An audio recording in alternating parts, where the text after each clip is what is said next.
And what's your name? Sheila. Sheila, clap one time in front of your face. Okay. Like heart. Oh, heart. Okay.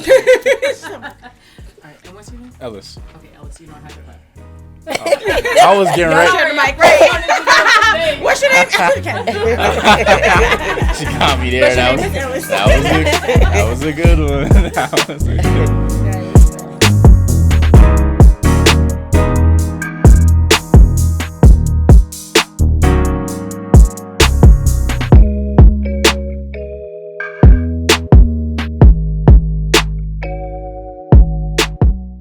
Hey y'all, welcome back to the Crowley Foundation podcast. Woo, woo, woo, woo, woo, woo, woo. It is season 2-ish, and this episode is balancing life in school, mental health strategies for students. And we are accompanied today by Miss Sheila Hughes. Go ahead and introduce yourself to the people. Thanks for being here. Thank you for having me. I'm very excited. And I apologize ahead of time. I have a toddler, so my voice, I'm getting over a cold, so I apologize about that. But Sheila Hughes, Denver native, born and raised in Park Hill. 2 years ago, I opened up my practice, Glow Up Counseling and Consulting, LLC. We do mental health counseling for individuals 12 and over, dealing with substance abuse, anxiety, depression, eating disorders, trauma, with a lot of other things as well. So all telehealth right now. We just expanded and added 4 new therapists too. Nice. So we're accepting new clients, but very excited to be here. Yes. Awesome. Well, shout out to y'all. She's accepting you. new clients. So after y'all listen to this episode, y'all might realize y'all need to tap into some therapy. So go ahead and do it. I've got my lovely co-host Ellis with me today. What's up, Ellis? What's up, guys? Hi, my name is Ellis Hudson. Born and raised just like Sheila in Denver, Colorado. Recent college grad at Regis University. I majored in psych. I'm also the lead ambassador trainer for the Crowley Foundation. Yes. Yep. So, yeah, I'm excited to be here. Excited to talk to you guys. Yeah, good deal. Awesome. Mm-hmm. Well, let's go ahead and let's get right into it. Okay. What are some of the most common mental health challenges that students face today, and why do you think they've become so prevalent? Honestly, social media is... Girl, talk about it. 100% social media. What'd you say? 100% social media. Social media is huge. And I don't even think it's just students, but just everyone in our society, teenagers, like everyone. And I think it causes anxiety, depression, and cyberbullying is a big thing that I've been running into a lot with youth or younger adults. Yeah. Mm-hmm. Yeah. Absolutely. I think cyberbullying. Also, I think the spirit of like envy, jealousy. Yes. Comparison, the thief of joy. Comparison, definitely. And also just a lack of values too between like figuring out what's acceptable and what's not. Shoot, dating is impossible because everybody has options. It's true. Yeah, social media has really plagued us. Yeah. It has. Just distorts what's real and what's not. Yeah, absolutely. I know. I always think about it. I'm like, dang, I love being a 90s baby, 96. I wear it proudly. But I'm like, I really wish that I was around during the time of like our parents and our grandparents where we didn't have that. Like they didn't have any of those things. Right. Like they just had to have genuine interactions. You're not going to talk to one another until you see one another in person. You can maybe do some phone calls, but that's about it. You're writing letters. Right. I'm like, bring back the letters. I want a man to send me a love letter and put it in the mail. You know what I mean? Like, it's just now they just slide in the DMs. Like, it's not the same. And so I always think about that. And even you touched on cyberbullying, like, I just can't believe how bad cyberbullying has gotten, because I'm a 90s baby, so I was absolutely around a digital age. And when I was in high school, I feel like that's when cyberbullying started getting like really bad. Yes. Especially like for me, like being in high school, I went to East. Shout out to East. Hey Lolo, hey, I'm my angel. And there used to be so many like gossip pages and like bullying pages back in our day. Like on Twitter, there would be like all these like Bad Luck EA was like one of the names of them, Yeah. and there That's used to still be there. like Smash or Pass pages, like wow. everything. And it's, I mean, like they will just bully you to no end, Right. and it was just always like, who's behind this? What's going on? And I feel like school never did anything. You know what I mean? Like administration rarely stepped in to like take care of the problem. It was just like relentless bullying online, you know, and you go home and you're on the internet and you're scrolling because that's what you do. Yeah. And, Right. and it's like, that's all you see. So Yeah. I agree 100%. Also- I definitely think that just social media has taken such a toll on everyone's mental health. Yeah. Like you said, like It not has. even just students and not even young people. It's all of us. It is. Yeah. I agree. Also, I was gonna say, well, because I was just in school, some of the things that I seen was like the struggle of like not feeling success or seeing your growth because it's not right in front of you. Also, I think the reward center of our brains is kind of hijacked with rapid Yes. Instant and gratification. instant gratification. Yes. Yeah. Absolutely. 100%. You're I right. agree. Yeah. So how can students recognize early signs of stress or burnout before it becomes overwhelming? I think one of the telltale signs is when you lose joy in what you're doing. Like if you wake up and like, what's the point? Like this is the same thing every day, or I'm never going to get caught up, or it's just too much. I think those are ways that you can identify, like, okay, I'm feeling a little burnt out, I'm feeling overwhelmed, stressed, like what do I need to do? Because being a student is hard. Like no one really, especially the transition from high school to college, like I don't really think there's any preparation for that. There are programs that do help, and that's awesome, but for the general population, it's like, good job, go to college, and then what? Like, how do you go from writing 5-page essays to, oh, you got a 25-page research paper? Yep. How do you do that? Yeah. Yep. And you also have so much freedom that you've never had in your Oh, entire my life. goodness. Like Yep. the most Outrageous. freedom ever. Right, Where you right. make your own decisions and you're away from your parents. Parties and- everywhere. Yeah. Greek life. Are you going to be Greek? Part of the Yeah. Greek life? Are you going to do, Yeah. student athletes? And so it is very, it's a lot coming at you at one time. Yeah. It is. So, For me, I think, well, shoot, even in general, I think isolating in terms of stress, like that's not really good either. no, it's Yeah. not. Not at all. Like, I don't know what it is, but like it happens a lot in Colorado. I just think about my family members, and like we all isolated in college, Yeah. and we literally needed somebody to like come pry us out of our room, or like just to have a voice, or just have continuous people reaching out to us, like, hey, just be a resource, like, hey. Yeah. So I think one of the practical strategies students can use to help with that is like finding centers on campus. I know at CSU they have the back office. That was dope. Yeah. Just like a center for Black students and Hispanic students, and people your own ethnicity. They just have that there. So Yeah. Yeah. That's nice. That's a good one. Definitely finding like a community I agree. will absolutely help you with preventing that burnout, because when you feel like you have like a good group of people around you and like supporting you, you know, it kind of helps keep you going. It gives you a reason to keep going. It So does. yeah, absolutely, that's good. So what are some practical strategies that students can use to balance academic responsibilities with personal life, would you say?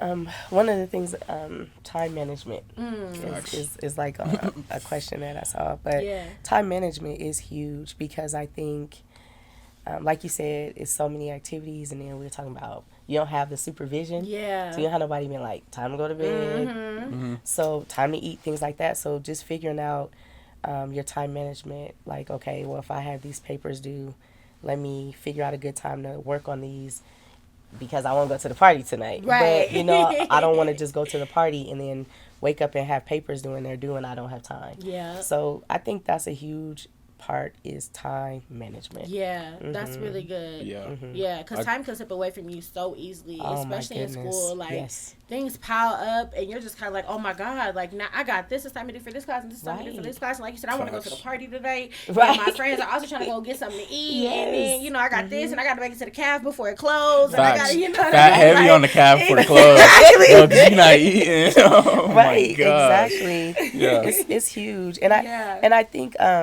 you were talking about something, you touched on something, Ellis, about the isolation piece, and I think we're big in this age of like throwing around words and not necessarily just generalizing. So it's like introverts and extroverts and these things, and I think regardless of what you classify yourself as, it's very important to know your level.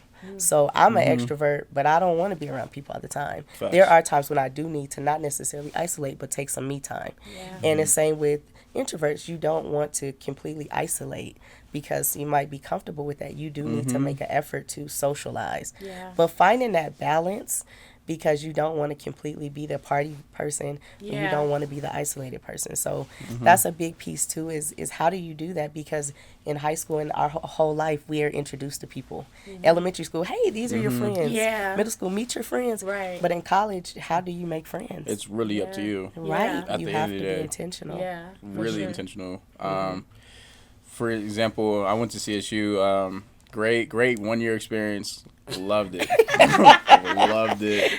Shout out. 1 year was great. That 1 year was great, like literally. But just meeting, like having a group of people you already kind of know makes it easier, and they kind of introduce you and like show you around. But also like knowing to go out on your own and like find hobbies that you like to do. You have to have a routine. Like a routine is super important in college. It literally starts with waking up and making your bed, and then that's the first task of the day. Make your bed in the morning. Yeah, literally. I agree. But like going to the gym, I try to encourage my brother to do that all the time because he's an introvert for real. Like, so go to the gym, find new hobbies, like work, study. That's a great tool right there to meet people. Even finding a job in something you've never tried before, like art. I never really thought I'd be an art person or try to do that, but you know, it interests me, so I did it. Nice. I love that. That's awesome. How important would you say time management is? And when it comes to maintaining mental health, what are some tips for staying organized? Okay.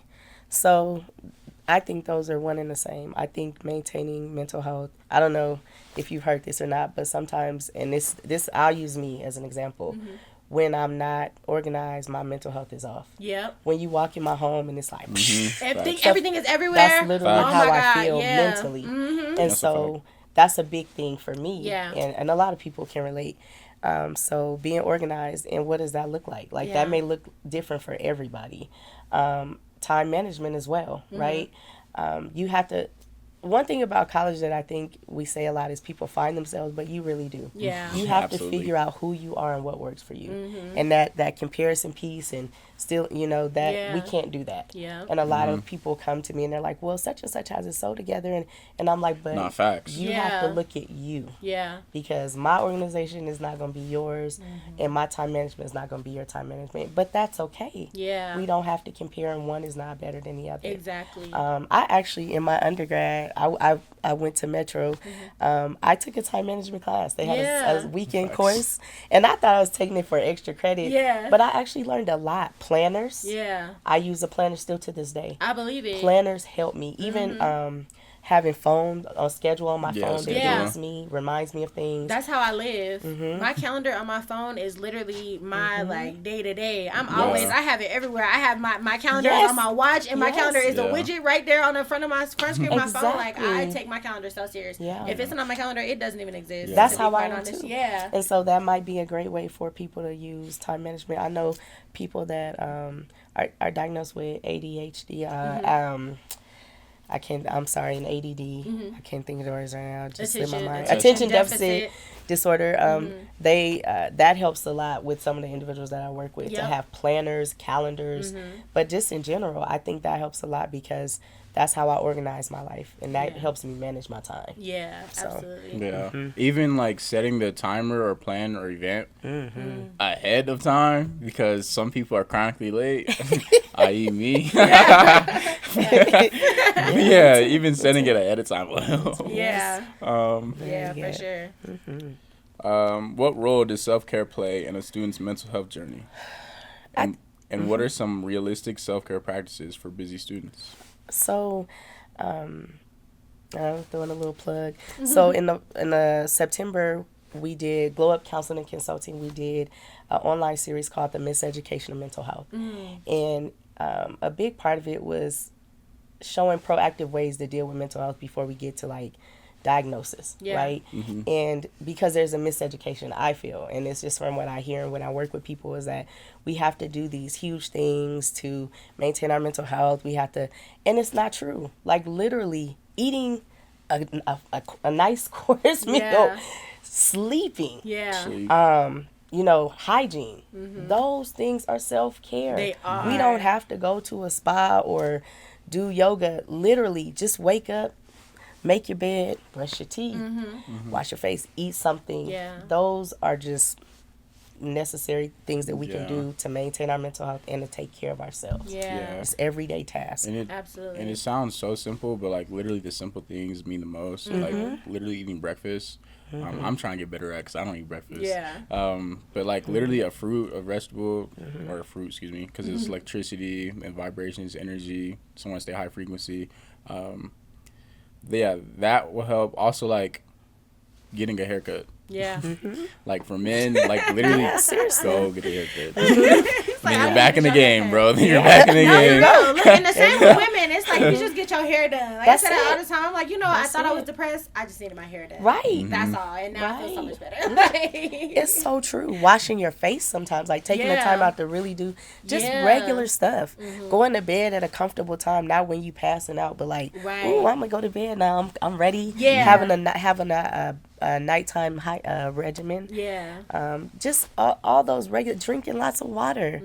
Those Drinking things. water. Oh my Yeah. gosh. Yeah. What? Really good self care. Dude, life changed when I started carrying a water bottle. Yeah. Yes. Telling you. Yeah. Like, wow, I'm drinking water. I'm feeling good about myself. Yeah, I'm like, I don't have to Seriously. like starve myself. Like starving yourself isn't cool. I think also that should be a narrative too. Like it's Yeah. not. Oh, it's not. It shouldn't be cool to be struggling. Like No. or to like be comfortable with like, oh, dude, my life is so woe. Like, bro, Right. change that. Yeah, I agree. exactly. And that's a really good point because I think especially now, like for today's youth, Oh, I think yes. that because Yes. obviously music is just so Oh, my prevalent and like goodness. really Dude, it's what? so forward for the way that people think. And so there's artists like Rod Wave or people like that who their whole brand and vibe is just like depression and like sad and oh my god, like my life sucks and I'm heartbroken, like Yes. and I hate it. Like I Yes. cannot stand when I see kids or youth just feeding into that type of energy And- because I'm just like, okay, Yeah. stop. Like I know it's a cool song, it might be catchy, But-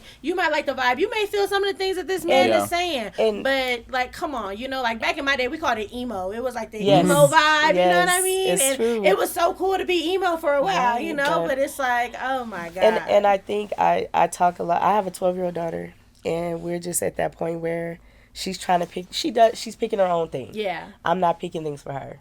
And I have to screen her music and all these things. And I'm like, and that's what I'm telling her because I'm Yeah. like, baby, people do get depressed. People Yeah. have anxiety and people have hard times.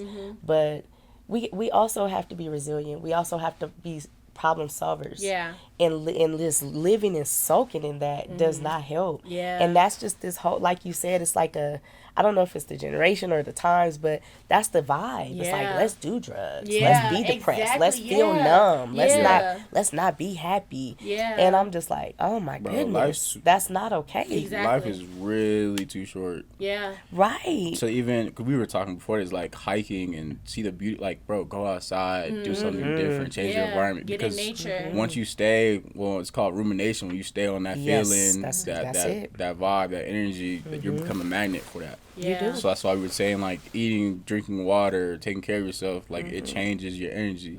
And so when people are still like feeling bad, it's because you kind of let that energy seep through and you stay. That's why we're saying don't isolate. That's why Yeah. we say be intentional who you hang out with because Yes. you become a magnet.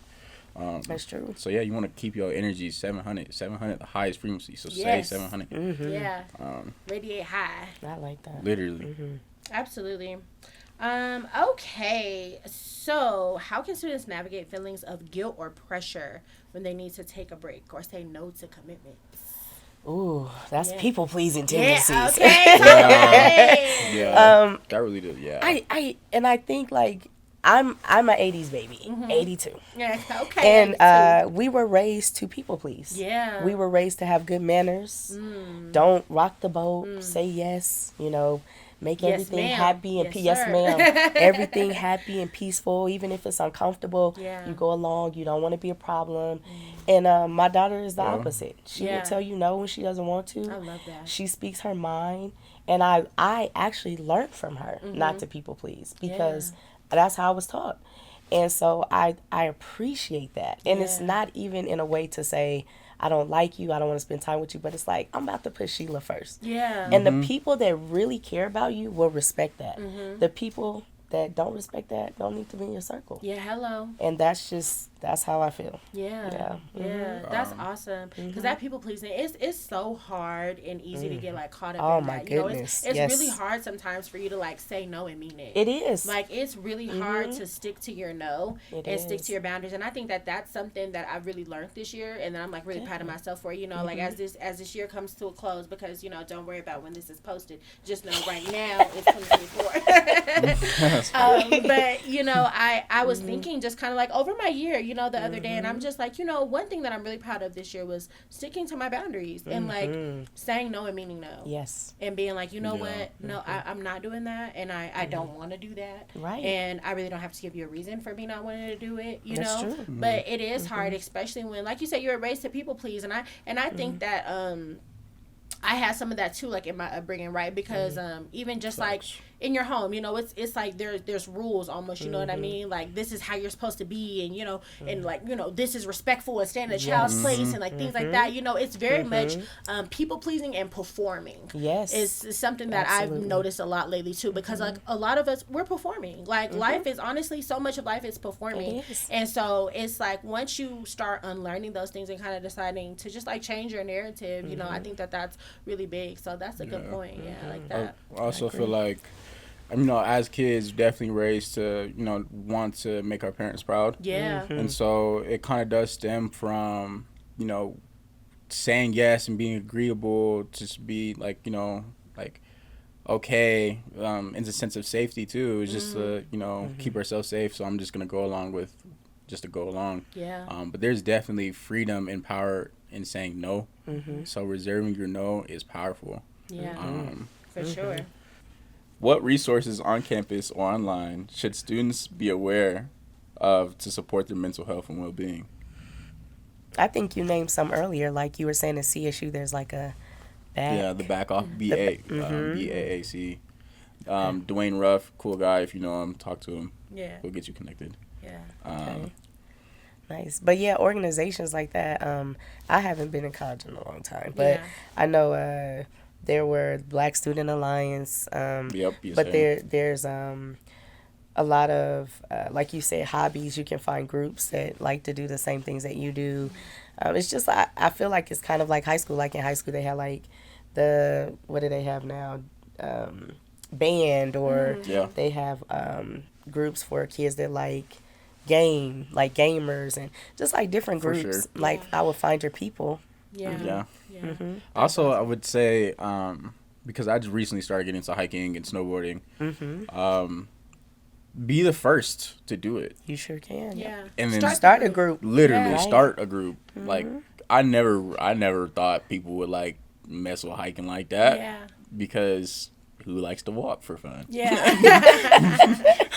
But it definitely is cool though. Like you can It's see wonderful. all of the beauty. Like I'm looking at a computer right here with a nice view right now. Yeah. But it's like this beauty. Try to find the beauty in all things too. Can definitely help your mental wellness, because you should be grateful for a lot of things. Yeah. Like to even have breath in your body, because there's a lot of people that can't and won't see tomorrow. So Yeah. That's true. Yeah. Are there any things that you can think of, maybe from like a mental health specialist perspective, things like counselors, or you know what I mean, like things like that that may be accessible to students? I think sometimes kids don't know that like that stuff is available to them. Yeah, definitely. Most colleges have a counseling department where you can go speak to a counselor. With technology today, there's always ways you can find someone online. Like Psychology Today is a big one. Okay. A lot of insurance companies support behavioral health, so you can contact your insurance company just like you find a dentist and find a therapist. we're glowupcounseling.com. Yeah. So that's our website. Plug yourself. Glowupcounseling.com. But you literally can Google like counseling and you can find if you're a black woman and you want black women counseling, if you're a teenager, if you're a male, whatever the case is, you can go on websites and find them. I think ZocDocs is a big one too. Okay, yeah, I've heard of that. Mm-hmm. Yep, So, I think I was looking on there before. Yeah, there's a lot of ways, but as far as on campus, I'm thinking counseling. Like there's a specific counseling department for individuals to go get the help that they need. Yeah. Okay. Awesome. Good. We have if you're having a mental health crisis, there's 988 now instead of 911. You can call 988. Okay. It's a national crisis line. Yeah, that's really good. Well, that's important, y'all. Make sure like the numbers on the screen down 988 if you guys are having a mental health crisis. No, that's really good. Because like I said, I think a lot of people don't necessarily know that those resources are there, like at school at all, like even in like high schools and things like that. Like counselors are available to students, and I don't think a lot of people take advantage of that. I know when I was in school, you know, I was a little hard-headed and I had a hard time when I was younger. I was a little bit of a problem child, so it was kind of like required for me to talk to the therapist. So I was aware of those resources, but like really anybody can do it, you know. And I don't think that that students know that. So that's awesome, and I love that 988 plug too. That's really good. So yeah, you guys call 988 if you're ever struggling. So along with that, how can parents and educators and friends provide support? Because I know sometimes it's hard to reach out to a therapist. It's a very mature thing to do. Yeah. So what can our close circle do to help us? That's a good question. So I think that check-ins are good. Definitely. I think that check-ins, like I was saying earlier, that transition from high school to college is huge. I didn't have a good transition from high school to college. I went to CU for a year as a student athlete, and I became extremely depressed. I hated it. Wow. I dropped out, and I had to go back to school later because the environment was very different. I didn't have my circle, I didn't have a circle because you have to be intentional and make one. And it was hard to do that. No one really, I'm a first generation college student, so college grad, so I didn't know what it looked like. I'm like, go to school, live in a dorm, go to classes, but I didn't know anything else. Yeah, first gen. And it was hard for me to communicate that with my family because they're proud of you. They're like, oh, you in college. And so when you're saying I'm not doing well, you feel like that's a disappointment or you're not making a good transition. You feel like you're letting them down.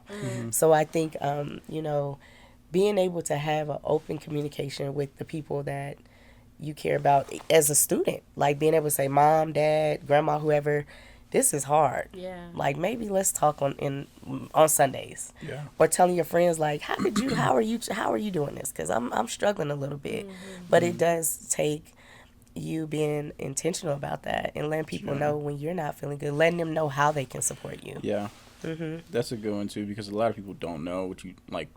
I'm talking to, like, I had a surgery, like, a couple of months ago, and family didn't even know. So I'm like, it's like, dude, how can I look? Well, they don't know. You can't speak out. You don't. And sometimes it sounds, well, in my generation, it sounds cool to, like, have it and do it all on your own, not really need support or help. Yeah. But in reality, bro, like, you really do need help. You need it, yeah. It's necessary. Absolutely. So for me, like, friends reaching out and constantly saying, hey, bro, I'm here. Hey, bro, I'm here. Hey, bro, I'm here. You know, it might sound shallow, it might sound repetitive, routine, but in reality, eventually you're gonna call. Like, the person who needs the help will reach out to you. So as a friend, parent, just keep doing that. Checking in, definitely. Yeah. Check-ins are really big. I think that a lot of people maybe don't realize how important that is. And, you know, I know how important it is as an adult and just as like a working woman and like a mother and you know, just going through day-to-day adult life. Yes. I need those check-ins. You know what I mean? Like I need check-ins from my family. I need check-ins from my friends, and I don't think that people realize those things. And so if it's important to me at like the stage that I'm in now, you know, it's even more important for youth just to kind of have that, because I think that youth have really decent social lives. Like it's easy, you know, when you think back to when you were younger and you were in school, obviously your social life was like really going. It's like it's all you had. You know what I mean? Yeah, it was easier. You go to school every day. You see these people every single day. day. Like, you know what I mean? And so it's a lot easier to kind of have that consistency. But I think that when it's coming from a place of you know, more like I'm not your peer, or you know, I don't maybe like really want anything in return from me. I'm really just checking on you. I think that really like goes a long way for students. So yeah, that's good. I like that. Okay, if you could give one piece of advice to students about prioritizing mental health while pursuing education, what would it be? I think figuring out what that looks like for you. What does mental health look like for you? Yeah. Right? Because we say that a lot. Yeah. And I think, like, it could be as simple as, like we were saying, basic hygiene, getting your hair cut, making your bed, right? Or it could be, like, I'm struggling, and I know I'm struggling, so what do I do? What are my resources? Like, kind of knowing when you're okay and knowing when you're not, right? Yeah. Knowing, like, I'm just having a bad day versus I'm having a week where I can't get out of bed. Yeah. So being able to identify what that looks like for you and also finding the resources for it, you know? Yeah. Yeah. That's good. I like that. I think that kind of goes along with something that I was thinking was just like advocate for yourself. Yes. I think that advocating for yourself just goes really far. Yes. And sometimes that's hard for people to do. Like, it's hard to advocate for yourself. Like, it's hard to speak out and just be like, hey, I need X, Y, and Z. You know what I mean? This is what I'm going through. This is what's going on. You know, and just like kind of being that voice for yourself, because I think a lot of times people want somebody else to do it for them, and especially students, because they're used to their parents doing it for them. You know what I mean? So when you have that time, especially, you know, when you're transitioning from high school to college, it's like, okay, now your mom is not here on your day-to-day, or your dad is not here on your day-to-day to, like, be your voice and tell you, you know, this is what you need to do. You know, call your doctor and, you know, do X, Y, and Z and do all those things for you. It's like, you have to do it for yourself. So just advocating for yourself, I think, takes you really far, too, as far as your mental health is concerned. Like, it's kind of like you got to be your own voice. Yeah. And this is something that, you know, I'm learning. Even because you know, well, I'm putting it on me. Learning. I'm always learning. I don't want to say everybody, but I'm just going to use me. You should be. If you're not, you should always be learning. I think so, but I think also that's a big piece is we have to normalize mental health. Yeah. And that's something that we are trying to do in the community. Globe counseling is normalize it, because if you have diabetes, if you have I'm just trying to think, high blood pressure, you're going to maintain that. You're going to say, okay, I got to take this, or I got to eat this, and mental health is the same way. Yeah. If I suffer from depression, I know what I need to do. Yeah. If I'm having a really bad episode, I might need to call my doctor and get on medication for that until I can figure out how to manage, right? Or I might need to get with a therapist. Everything doesn't have to be long term. Everything doesn't have to be short term. Yeah. But you need to figure out what it is to take care of yourself. Just like if it's a physical health issue, you need to figure out how to handle your mental health issues. And with that being said, a big piece that we don't look into is our family history. When you go to the doctor, they're like, do you have a history of depression and anxiety? Like, no. All them questions, right? You just be like, no, we don't have any of that. Yeah. And those things are so important. Yeah. And which I'm learning, because I'm learning how to deal with things that I'm like depression that I'm sure my parents had or my grandparents had. Heck yeah. But we never talked about it. Yeah. And so I don't know. I'm learning from scratch. Yeah. And I'm trying to figure out a way to deal with it so that my kids, just in case, to inform them one day, this is something that runs in our family. And if you have these symptoms, it's okay. Let's talk about it. Yeah. Because otherwise, you're out here on your own. You literally have no compass. You're like, what is this? Generational trauma is trapped in your DNA. Right. You really don't know what's going on, why it's even there, why you feel this way to begin with. I'm like, bro, it wasn't from you. It's from your uncle. Yeah. Exactly. And it's important because you need to know what might happen when you do those big transitions like college or marriage or parenthood. You need to know that I might be susceptible to anxiety or seasonal depression. Exactly. That's a big one too. It is. Especially around the wintertime when there's nothing but like family and holidays. I know those are big for people because they don't have that.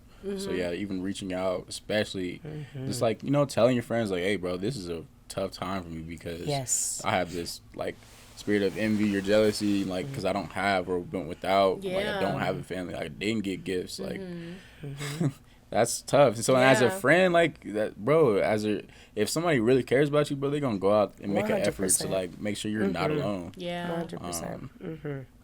I Yeah. agree. Even if like personally, if you're going through a season and you need isolation or you need time away from your friends, like communicate it. Yeah. I think with being with your friends, that should be like the most honest friend I group agree. you have. Like Yeah. I can I just be agree. honest with you and just tell you, like, bro, I just need time away from you. Like, I just need time away from y'all. Yes. So Yep.